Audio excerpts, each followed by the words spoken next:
नमस्कार, मैं अभिषेक कुमार आप सभी का स्वागत करता हूं फोकस स्टडी विद अभी में। सबसे पहले तो भाई जो हिंदी वाले हैं परेशान मत होइएगा, एक एक चीज़ आपको हिंदी में हम बोल करके आपको समझाएंगे, ठीक है। पहली चीज़ तो ये हो गया आपका।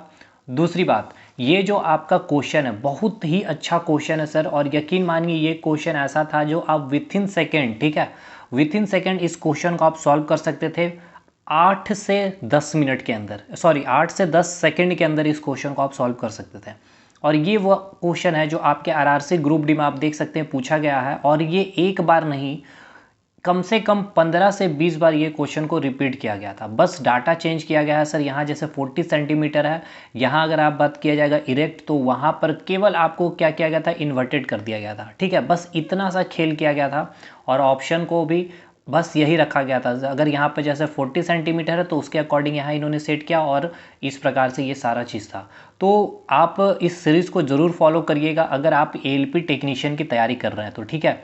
अगर आप एएलपी टेक्नीशियन की तैयारी कर रहे हैं तो इस सीरीज़ को आपको फॉलो करना ही चाहिए, क्योंकि आपके जो टीसीएस ने जो क्वेश्चन को सेट किया है, बहुत अच्छे अच्छे लेवल के क्वेश्चन को मैं करवाऊंगा, और कंसेप्ट से हम किस प्रकार से सॉल्व कर सकते हैं अगर आपका कंसेप्ट क्लियर है तो।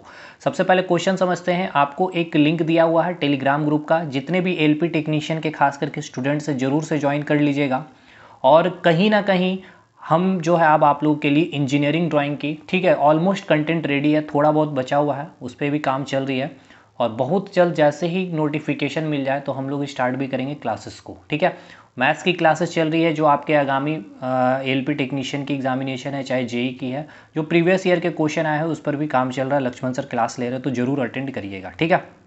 और ये जो न्यूमेरिकल सीरीज़ को आप जरूर अटेंड करिए, उसका प्लेलिस्ट भी बना दिया मैंने, लिंक डिस्क्रिप्शन बॉक्स में मिला, आपको मिल जाएगा।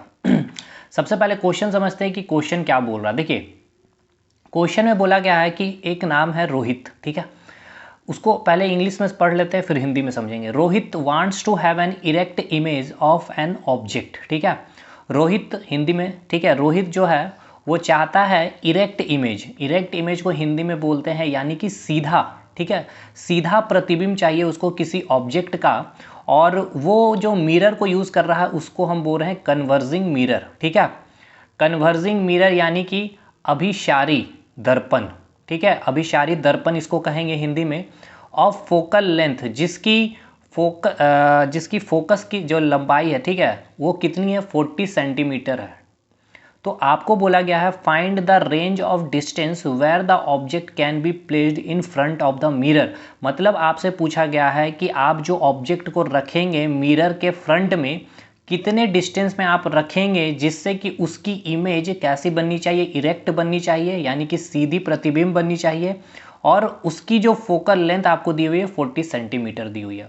अगर जैसे बनाऊं, या फिर एक अच्छा मतलब जो स्टूडेंट्स क्लियर रखा है ऑप्टिक्स के ऊपर में, मिरर को अच्छे से समझाए, तो वो डायरेक्ट बोलेगा कि उसको, वो पहले तो पढ़ेगा कौन सा मिरर है। देखिए कैसे आप जो भी एग्जामिनेशन हॉल में जाएंगे, सबसे पहले हम क्या करेंगे सर, देखिए सबसे पहले हम कुछ चीज़ों को पकड़ेंगे कि सबसे पहले तो देखेंगे क्या है, कौन सा मिरर है। तो हम देख लिए कन्वर्जिंग मिरर है, चलिए ठीक है, कन्वर्जिंग मिरर है यानी ये कौन सा मिरर हो गया आपका, कॉनकेव या कॉन्वेक्स, तो हम बोलेंगे कॉनकेव मिरर हो गया। पहला हिंट्स कंप्लीट है। अच्छा, तो हमें बोला गया कैसी इमेज चाहिए, तो आपको इरेक्ट इमेज चाहिए। इरेक्ट इमेज कहने का मतलब है क्या कि इमेज कैसी होनी चाहिए, सीधी होनी चाहिए।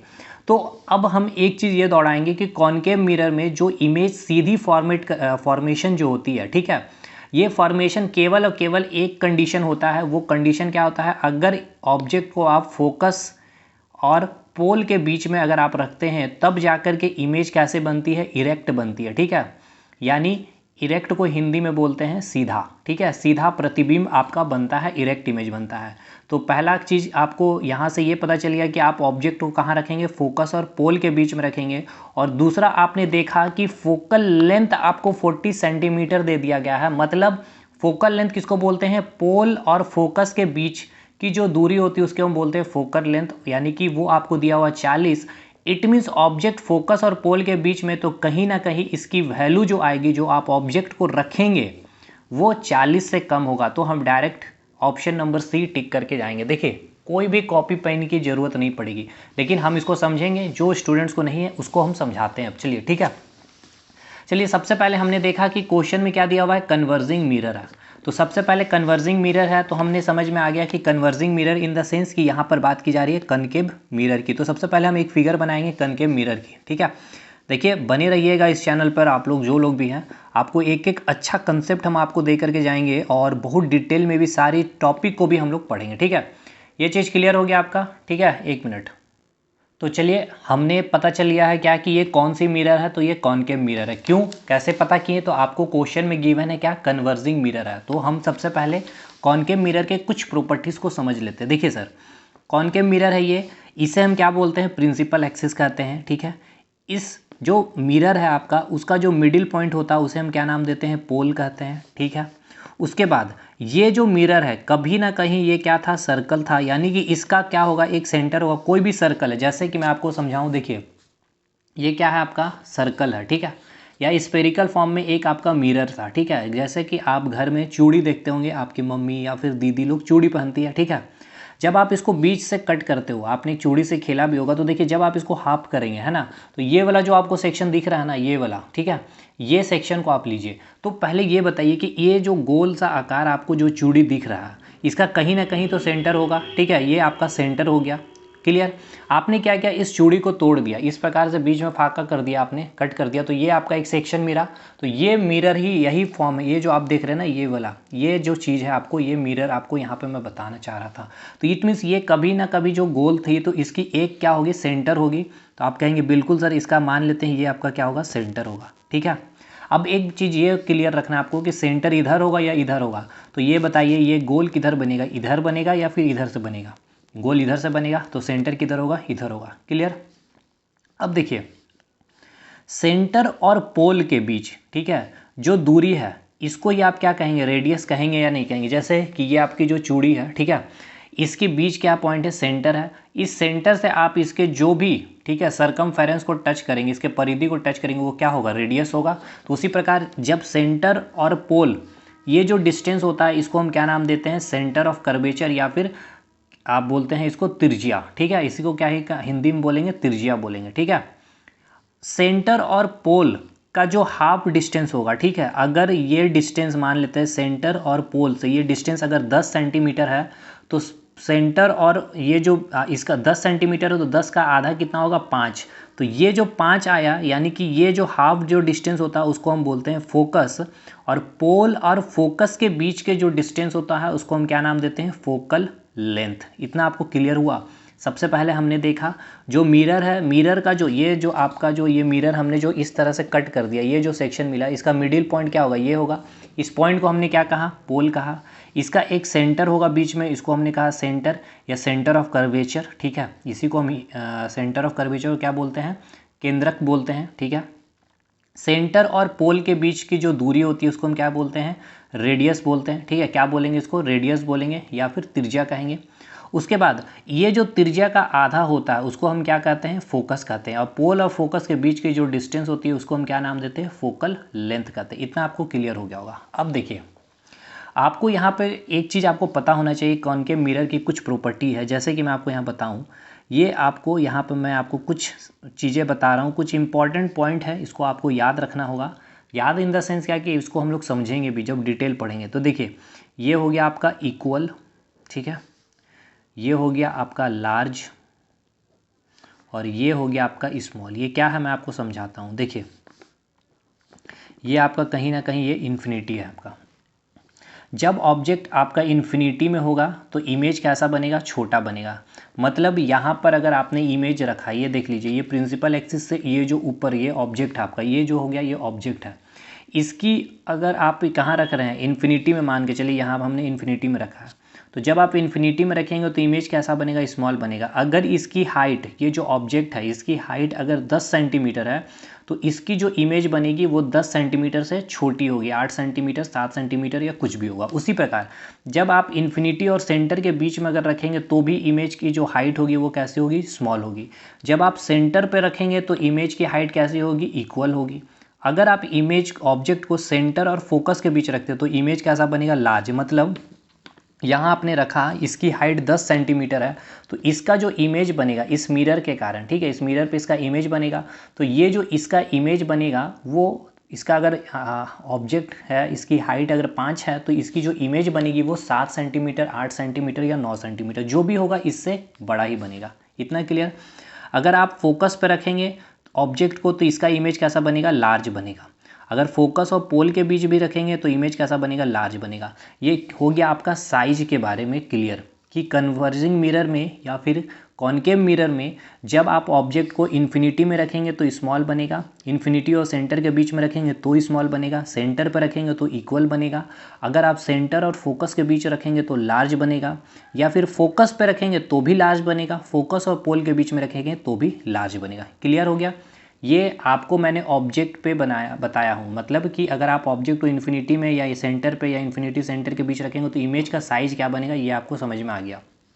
अब एक पॉइंट और समझ लीजिए यहाँ से, ये जो आप देख रहे हैं ये हो गया आपका रियल, इसको हिंदी में बोलते हैं वास्तविक, ठीक है। और वास्तविक चीज़ें आपको क्या लगती है, देखिए अभी हम बताएंगे ये क्या है रियल वास्तविक। अब पहले तो आप मुझे ये बताइए, कोई भी रियल चीज़ आपको क्या लगती है, उल्टी लगती है ना, मतलब कि उल्टा बात आपको लगता है। अगर हम आपको बोलते हैं पढ़ाई कीजिए तब सिलेक्शन होगा तो बोलते हैं क्या मजाक कर रहे, उल्टी लगती है, यानी कि वास्तविक चीज़ क्या लगता है हमें, उल्टा लगता है, ठीक है। ये आप याद रखिएगा, वास्तविक चीज़ें हमें क्या लगती है, उल्टी लगती है, और उल्टी को इंग्लिश में कहेंगे इन्वर्टेड, ठीक है, इनवर्टेड। अब ये जो हो गया फोकस और पोल, यहाँ पर जो इमेज बनेगा आपका वो कैसा बनेगा, इमेजिनरी, या फिर इसी को आप कह सकते हैं वर्चुअल और इमेजनरी चीज़ें, ठीक है। जैसे बोलते हैं कि सपने में हमें जो भी चीज़ सोचते हैं वो कैसा होता है, इमेजनरी, और वो हमें कैसा लगता है, रियल लगता है। मतलब कि वो चीज़ें हमें क्या लगती है, सीधे समझ में आ जाती है, ठीक है, सीधा, ठीक है। तो इमेज जब भी इमेजनरी होगा वो क्या होगा, सीधा होगा। देखिए ट्रिक बता रहे हैं, कोई भी रियल वास्तविक चीज़ें हमें उल्टी लगती है, उल्टा लगता है, समझ में नहीं आता, उल्टा बात आप बोल रहे, आप ऐसा बोलते हैं। जब हम इमेजनरी बातें करेंगे, वो लोग खेलोगे कूदोगे होगे नवाब, तो वो हमें सीधा में समझ में आ जाता है, इसलिए खेलने चले जाते हैं। ये क्लियर हो गया कंसेप्ट। अब देखिए ये है क्या, इसको समझिए। देखिए अगर ऑब्जेक्ट को हम इन्फिनिटी में रख रहे हैं, ठीक है, तो इमेज का पहले ये बताइए। देखिए ये वाला जो हम आपको बताए हैं ये आपका साइज को रिप्रेजेंट करेगा, ठीक है, ये साइज के बारे बताएगा, ठीक है। और ये जो है आपका, ठीक है, ये जो है आपका, ये आपका नेचर, प्रकृति को बताएगा, इमेज की प्रकृति कैसी होगी, यानी कि नेचर कैसे होगा। देखिए यहाँ हम इन्फिनिटी में रख रहे हैं, जैसे कि एक एग्जांपल यहाँ पे लेते हैं। चलिए ये मैं आपको इन्फिनिटी में रखा हूँ ये इस ऑब्जेक्ट को, ठीक है। तो इसकी जो इमेज, सबसे पहले बताइए साइज़ कैसा होगा। तो देखिए इन्फिनिटी में है, तो इन्फिनिटी में अगर आप रख रहे हैं तो हमने बताया कि इन्फिनिटी में जो इमेज की साइज़ कैसे होगी, स्मॉल होगी, यानी कि इसकी जो आप हाइट देख रहे हैं और इसकी जो इमेज बनेगी वो इससे कहीं ना कहीं छोटी होगी, स्मॉल होगी। अब आइए इसको आगे करते हैं, इन्फिनिटी और सेंटर के बीच में। देखिए इन्फिनिटी और सेंटर के बीच में रख दिए, तो इसकी जो इमेज की साइज़ बताइए वो कैसी होगी, स्मॉल होगी, ठीक है। उसके बाद इधर सेंटर में रख दिए, तो जो इमेज बनेगी एक उसी की हाइट की बनेगी, इक्वल हाइट की बनेगी। उसके बाद सेंटर फोकस में रखेंगे तो इसकी जो इमेज बनेगी वो क्या होगी, इससे बड़ी बनेगी, ठीक है, कहीं ना कहीं बनेगी, इधर ही बनेगी। और फोकस में रखेंगे तो भी ये क्या बनेगी, बड़ी बनेगी, लार्ज बनेगी, ठीक है। अब आइए हमने इन्फिनिटी में रखा तो साइज पता चल गया स्मॉल। अब इसकी नेचर बताइए, वो रियल होगा या फिर इमेजिनरी होगा या वर्चुअल होगा या फिर सीधा होगा या उल्टा होगा। तो देखिए अगर आप इन्फिनिटी में रखेंगे तो ये देखिए हमने यहाँ से बताया फोकस से, ठीक है, फोकस तक जो भी इमेज बनेगा वो आपका कैसा बनेगा, रियल बनेगा। और रियल चीज़ हमें उल्टा लगता है, यानी इन्वर्टेड लगता है। देखिए इन्फिनिटी में है, अगर आप ऑब्जेक्ट रखे हैं तो उसकी इमेज कैसे बनेगी, रियल बनेगी, और रियल चीज़ कैसे लगती है, इन्वर्टेड, ठीक है। और साइज क्या बोलेंगे आप, स्मॉल बोलेंगे। उसी प्रकार अब आइए इन्फिनिटी और सेंटर के बीच में, अभी भी क्या बोलेंगे, इसकी साइज़ तो स्मॉल है, ठीक है, और कैसा नेचर है, तो रियल और इन्वर्टेड है। अब आइए सेंटर पे, तो सेंटर पे अगर कोई ऑब्जेक्ट आप रखे हैं तो ये कैसा होगा, पहले मुझे ये बताइए नेचर। तो आप देख रहे फोकस तक तो भाई रियल ही बनेगा और इन्वर्टेड होगा, वास्तविक और उल्टा बनेगा, ठीक है सर। अब मुझे ये बताइए इसकी साइज़ क्या होगी। तो सेंटर पे हमने क्या बोला, इक्वल इन साइज, यानी कि साइज एकदम जो इमेज होगी वो ऑब्जेक्ट की साइज के बराबर होगी। अब हम आते हैं इन सेंटर और फोकस के बीच हमने रख दिया, ठीक है, सेंटर और फोकस के बीच में रखा तो अभी भी देखिए फोकस तक क्या बनेगी इमेज, रियल और इन्वर्टेड, यानी कि वास्तविक और उल्टा।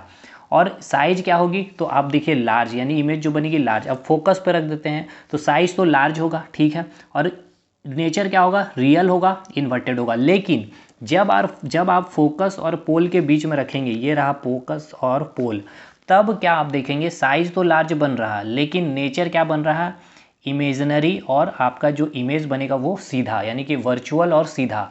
इमेजनरी को आप क्या बोलेंगे हिंदी में, काल्पनिक, ठीक है, काल्पनिक, इसको हिंदी में बोलते हैं काल्पनिक। ठीक है सर, समझ में आया? ये आपका प्रॉपर्टीज कॉनकेव मिरर का हो गया। अब चलिए सर बात करते हैं हम लोग, ये जो आपका क्वेश्चन है, ठीक है, इतना समझने के पीछे बस ये लॉजिक है कि इस क्वेश्चन को हम कैसे उड़ाएंगे, केवल कॉपी पेन को छुए। हमें बोला है क्या कि कन्वर्जिंग मिरर है, तो कन्वर्जिंग मिरर हम समझ गए, ये कन्वर्जिंग मिरर है, ठीक है। अब आइए, उसके बाद आपको बोला गया था सर कि रोहित जो है एक चाहता क्या है कि वो ऑब्जेक्ट का इरेक्ट इमेज चाहिए, उसको इरेक्ट इमेज चाहिए, उसको कन्वर्जिंग मिरर में उसको कैसा इमेज चाहिए, इरेक्ट इमेज चाहिए। आइए यहाँ पे रोहित जो है, ठीक है, रोहित को कैसा इमेज चाहिए, इरेक्ट इमेज चाहिए। तो इरेक्ट, अच्छा सीधा को ही हम इंग्लिश में बोलते हैं इरेक्ट, ठीक है, इरेक्ट। तो रोहित को कैसा चाहिए, कन्वर्जिंग मिरर में इरेक्ट इमेज चाहिए। देखिए इरेक्ट इमेज भी है, ठीक है ना, है। तो आप मुझे ये बताइए कि आप ऑब्जेक्ट को कहाँ रखेंगे, तब जाके आपका जो इमेज है वो सीधा यानी कि इरेक्ट, ठीक है, कैसा इमेज मिलेगा, इरेक्ट मिलेगा। और कौन सा मिरर है, वो कन्वर्जिंग मिरर है। तो आप बोलेंगे कि वो इमेज को आप कहाँ रखेंगे, फोकस और पोल के बीच में रखेंगे, ठीक है। लेकिन यहाँ फोकस और पोल तो आपको ऑप्शन में नहीं दिख रहा। अब तो चलिए आगे बढ़ते हैं, आपको यहाँ दिया है फोकल लेंथ 40 सेंटीमीटर।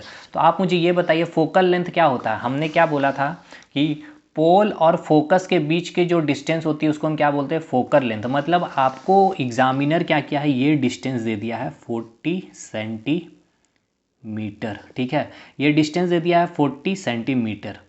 अब आपको ऑब्जेक्ट कहाँ रखना है, यहीं पर रखना है। मतलब ये जो वैल्यू या तो आप यहाँ रखेंगे ऑब्जेक्ट को, या फिर यहाँ रखेंगे, या यहाँ रखेंगे, या यहाँ रखेंगे, तब जाके आपको जो इमेज मिलेगा वो कैसा मिलेगा, इमेजनरी या वर्चुअल या फिर काल्पनिक, और वो सीधा मिलेगा। और आपको कैसा चाहिए, इरेक्ट इमेज चाहिए। तो आप क्या बोलेंगे, 40 से कोई ना कोई एक ऐसा वैल्यू होगा, 29 होगा, 28 होगा, 30 होगा, 35 होगा, मतलब लेस देन 40 होगा। ऑप्शन देखिए आपको लेस देन 40 मिल रहा है या नहीं मिल रहा, देखिए लेस देन 40, ये आपका आंसर हो जाएगा सही, ठीक है। तो इतना हमें करना नहीं था। अगर हम यहाँ पे सीधा पढ़ते हैं कि रोहित को एक इरेक्ट इमेज चाहिए, सीधी इमेज चाहिए, और उस ऑब्जेक्ट का उसे सीधा इमेज चाहिए, और उसका पास मिरर कैसा है, तो कन्वर्जिंग मिरर है, और जिसकी फोकल लेंथ जो दी हुई है वो 40 सेंटीमीटर दी हुई है। तो आपसे पूछा गया है find the range of distance, यानी कि आपको डिस्टेंस बताना है एक रेंज में, ठीक है, एक रेंज आपको बताना है उसकी दूरी का, कि किसका, ऑब्जेक्ट का, कि आप उसको कहाँ प्लेस करेंगे इन front of the mirror, mirror के फ्रंट में कहाँ रखेंगे। तो आप बोलेंगे सर ये मिरर है, मिरर के फ्रंट हम 40 से कम कोई एक वैल्यू होगी वहाँ पर हम इसको पुट करेंगे। अब देखिए मिरर फार्मूला से हम यूज़ करके भी इसको बना सकते हैं ऐसे, देखिए 1/f इक्वल्स टू होता है 1/v प्लस 1/u। लेकिन आपको यहाँ पर अगर u की वैल्यू दी हुई होती, ठीक है, तब आप एग्जैक्ट v की वैल्यू निकाल लेते, क्योंकि आपको f पता था यहाँ, लेकिन v की वैल्यू आपको निकालनी थी, लेकिन ये आपको निकालना था, लेकिन u आपको गिवन नहीं था, इसलिए ये फार्मूला यूज़ नहीं कर सकते। इसलिए डाटा भी देखिए आपको एग्जैक्ट डाटा नहीं पूछा है।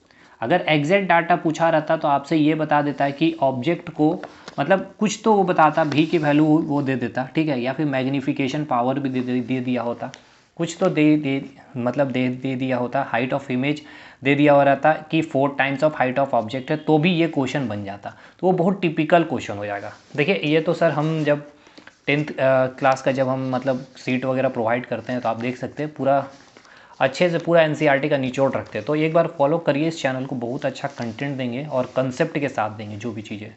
तो आपको वीडियो कैसा लगा बताइएगा कमेंट करके। एक होमवर्क और मैं आपको टेलीग्राम पे शेयर करूँगा, इसी प्रकार से चीज़ें चलेगी जो टीसीएस ने पूछा आपके एग्ज़ाम में, और देख लीजिए ये आपके एग्ज़ाम का क्वेश्चन है ये। चलिए मिलते हैं अगले वीडियो में, और थोड़ा सपोर्ट बनाइएगा भाई इस चैनल को, थोड़ा सा लाइक करिए, शेयर करिए। मिलते हैं अगले वीडियो में, तब तक के लिए धन्यवाद।